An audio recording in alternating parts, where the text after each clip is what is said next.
Assalamualaikum warahmatullahi wabarakatuh. Bagaimana kabarnya anak-anak kelas 2 hari ini? Semoga sehat selalu ya, dan tetap semangat belajarnya. Anak-anak, hari ini kita akan belajar tema 2, subtema 2, yaitu bermain di lingkungan sekolah pada pembelajaran 5 dan 6. Sebelum kegiatan belajar kita mulai, mari kita membaca doa sebelum belajar bersama-sama ya. Sikap berdoa, tangan diangkat, kepala ditundukkan, berdoa mulai. A'udzu billahi minasyaitonir rajim. Bismillahirrahmanirrahim. Raditu billahi rabba wa bil islami dina wa bi Muhammadin nabiyyan wa rasula.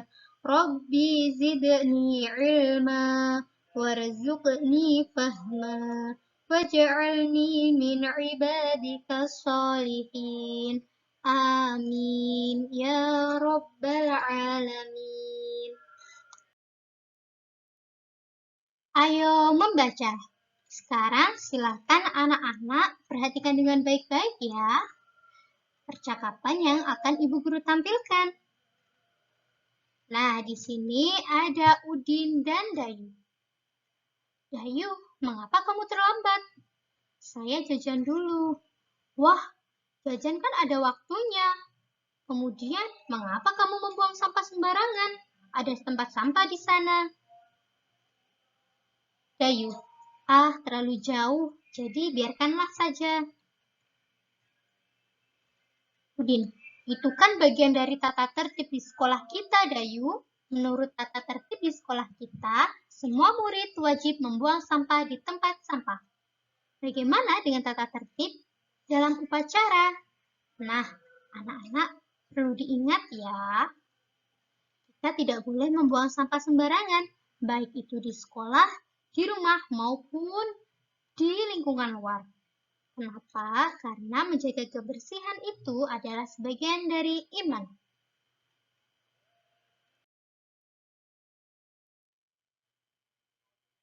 Dalam tata tertib upacara bendera, semua murid wajib mengikuti upacara bendera pada hari Senin. Setiap peserta upacara harus tertib, tidak boleh berisik.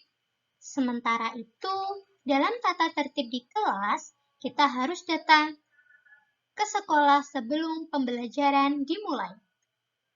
Sebelum masuk ke kelas, kita harus berbaris dengan rapi di depan kelas.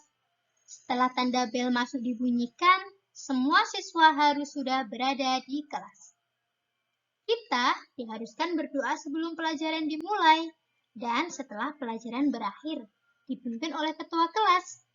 Kebersihan, kerapian, dan keindahan kelas menjadi tanggung jawab ketua kelas dan seluruh siswa. Siswa yang bertugas piket pada hari itu wajib menyirami tanaman yang berada di depan kelasnya. Setiap siswa harus berperilaku senyum, salam, sapa, sopan, dan santun.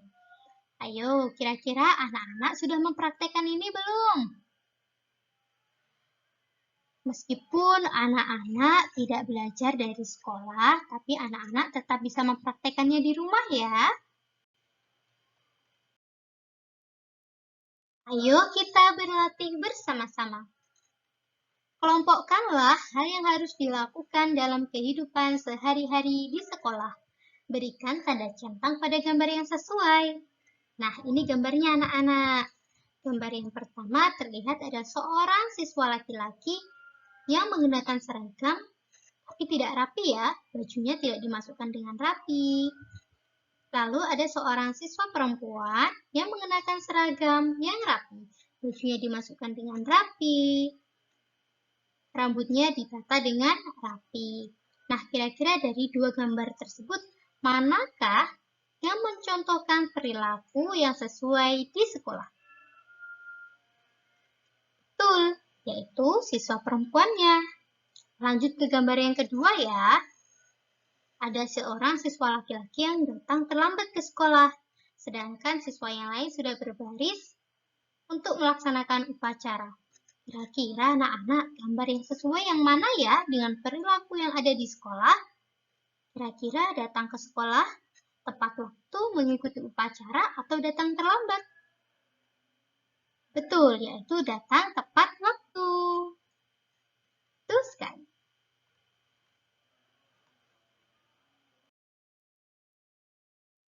Pada gambar selanjutnya, silakan dilanjutkan ya mengerjakannya. Jangan lupa dikerjakan secara mandiri dan tetap semangat. Ayo mencoba. Lakukanlah pengamatan sederhana berikut. Nah, nanti anak-anak bisa menyediakan alat dan bahannya.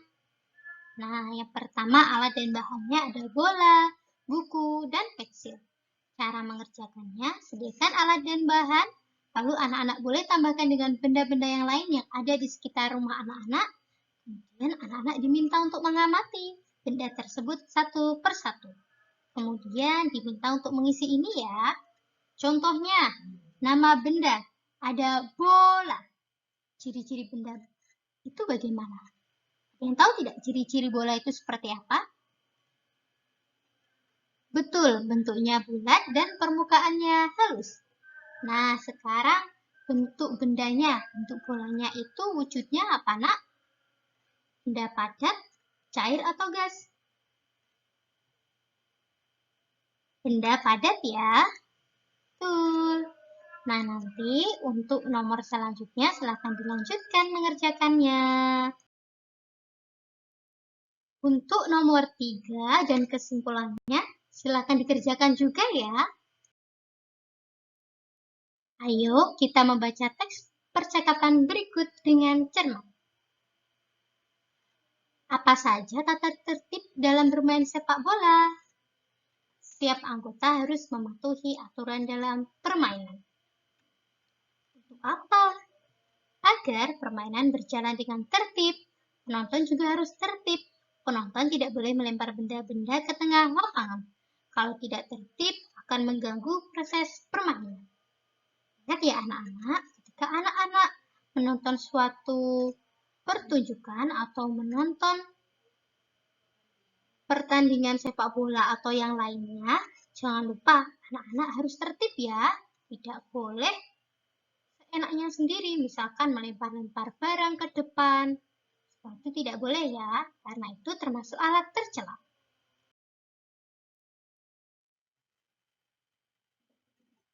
Sama seperti tata tertib di sekolah ya, jika tata tertib tidak dipatuhi, pasti timbul akibat yang kurang baik.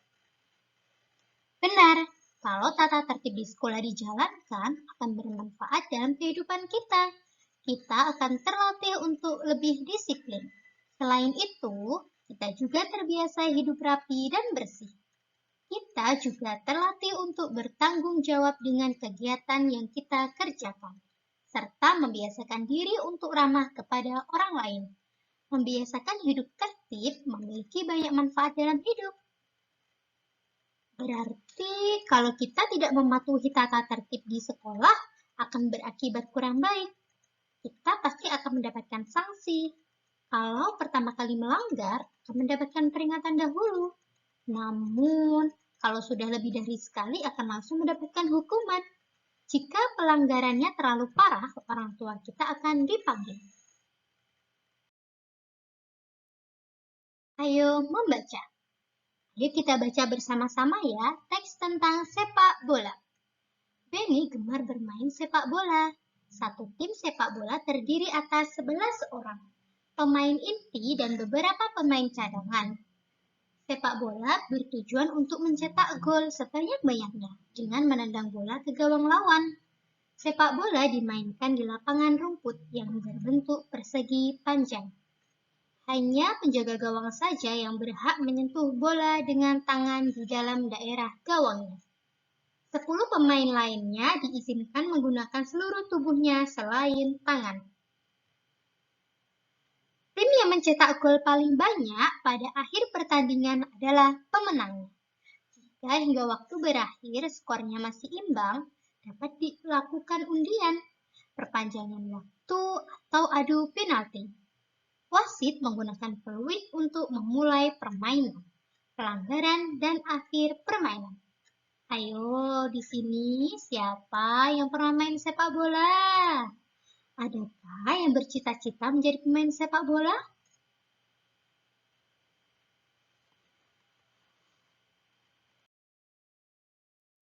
Ayo kita berdiskusi bersama. Diskusikan dengan temanmu makna kata berikut. Tambahkan jika masih ada kata yang belum dipahami. Nah, ini ada 5 kata. Yang pertama ada tim. Ada yang tahu tidak? Apa sih makna atau artinya dari tim itu? Tim itu sama dengan kelompok. Berarti kalau kelompok orangnya lebih dari satu ya. Yang selanjutnya ada inti. Apa inti? Betul. Inti adalah pusat yang paling utama. Hal yang paling utama itu adalah inti. Yang ketiga ada goal. Ayo, ini siapa yang pernah main sepak bola pasti tahu ya artinya goal itu apa? Betul, goal itu ketika masuknya bola ke dalam gawang. Ke dalam gawang lawan ya. Selanjutnya ada gawang. Nah, ini ada kaitannya. Apa kalau gawang? Tempat sasaran memasukkan bola. Betul sekali. Selanjutnya ada penalti. Tendangan atau tembakan hukuman karena melanggar peraturan permainan di daerah depan gawang pada batas tertentu. Seperti itu ya anak-anak. Setelah anak-anak mengetahui makna dari kata tim, inti, gol, gawang, dan penalti, sekarang anak-anak diminta untuk membuat sebuah kalimat dengan menggunakan kata-kata tersebut. Nanti silahkan dibuat semenarik mungkin ya. Jangan lupa, silahkan dikerjakan.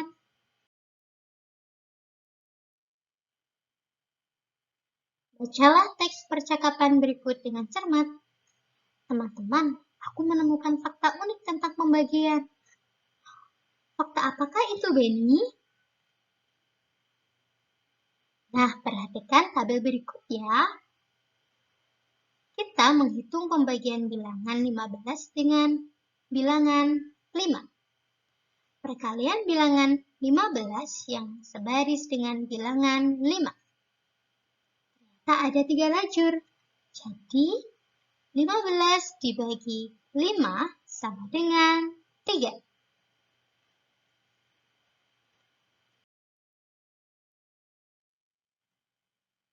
Nah, nanti silakan anak-anak coba ya bilangan lainnya. Nah, ini data-datanya. Banyak pula dan keranjang yang digunakan. 16 dibagi 2, 21 dibagi 3, 32 dibagi 4, 35 dibagi 5, 48 dibagi 6. Silahkan dikerjakan ya. Alhamdulillahirabbil alamin. Kegiatan belajar tematik kita hari ini sudah selesai. Semoga materi yang Ibu Guru sampaikan mudah dipahami oleh anak-anak ya. Terima kasih banyak anak-anak. Wassalamualaikum warahmatullahi wabarakatuh.